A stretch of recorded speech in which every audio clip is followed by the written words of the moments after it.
దక్షిణ తమిళనాడు నుంచి ఉత్తర బంగాళాఖాతం వరకు విస్తరించిన ఉపరితల ఆవర్తన ప్రభావంతో శ్రీకాకుళం, విజయనగరం, విశాఖపట్నం జిల్లాల్లో గత 24 గంటలుగా విస్తారంగా వర్షాలు కురుస్తున్నాయి. ముఖ్యంగా విశాఖ జిల్లాను వానలు అతలాకుతలం చేస్తున్నాయి. భారీ వర్షం కారణంగా నగరంలో జనజీవనం అస్తవ్యస్తమైంది. లోతట్టు ప్రాంతాల్లోకి వరద నీరు చేరింది. రోడ్లపైకి భారీగా నీళ్లు రావడంతో వాహనదారులు ఇబ్బందులు పడ్డారు. ఈదురుగాలులకు రోడ్లపై చెట్లు విరిగిపడ్డాయి. కరెంటు సరఫరాకు స్వల్ప అంతరాయం ఏర్పడింది. తహసీల్దార్లు అప్రమత్తంగా ఉండాలని జిల్లా కలెక్టర్లు ఆదేశించారు. జిల్లాలోని జలాశయాలకు భారీగా వరద నీరు వచ్చి చేరుతోంది.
ఎడతెరిపి లేకుండా కురుస్తున్న వర్షంతో విశాఖలోని Palavalasa, Kunchumamba colony, rickshaw colony, housing board జలమయమయ్యాయి. దీంతో ఆ ప్రాంతాల ప్రజలు తీవ్ర అవస్థలు పడుతున్నారు.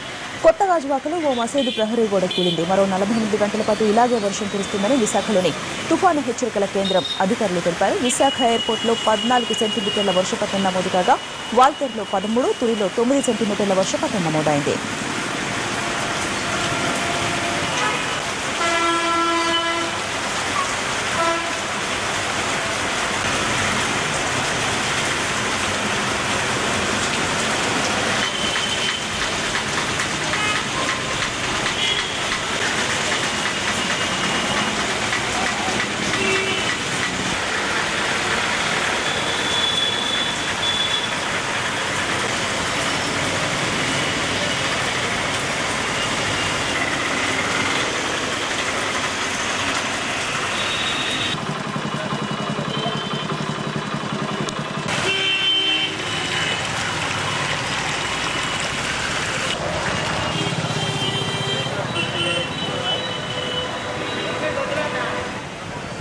మరోవైపు నైరుతి బంగాళాఖాతంలో అల్పపీడన ద్రోణి ఏర్పడింది. ద్రోణి బలపడి అల్పపీడనంగా మారే అవకాశం ఉందని విశాఖలోని తుఫాను హెచ్చరికల కేంద్రం తెలిపింది. దీని ప్రభావంతో కోస్తాలో వర్షాలు కురిసే అవకాశం ఉంది.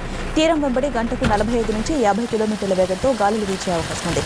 మత్స్యకారులు అప్రమత్తంగా ఉండాలని సూచించారు అధికారులు. మరో 12 గంటల పాటు ఇలాగే వర్షం కురుస్తుందని తుఫాను హెచ్చరికల కేంద్రం తెలిపింది.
విశాఖలో భారీ వర్షం కురుస్తోంది. గాజువాక, హెచ్పీ కాలనీ, రిక్షా కాలనీలోని ఇళ్లలో వరద నీరు ప్రవేశించింది. దీంతో ప్రజలు తీవ్ర ఇబ్బందులు పడుతున్నారు.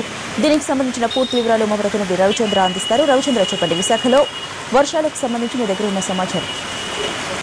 విశాఖలో గడిచిన 24 గంటలుగా కుంభవృష్టి వర్షాలు కురుస్తున్నాయి. నిన్న ఈ రోజు కురుస్తున్న భారీ వర్షాలకు అనేక ప్రాంతాలు జలమయమైనాయి. ప్రధానంగా గాజువాకతో పాటుగా మేఘాద్రిగడ్డ దిగువన ఉన్న ప్రాంతాలన్నింటిలో కూడా భారీగా వరద నీరు వచ్చి చేరుతుంది. అలాగే పాలవలస గ్రామంలో వరద చుట్టుముట్టడంతో అక్కడ ఉన్న ప్రజలైతే ఆందోళన చెందుతున్నారు.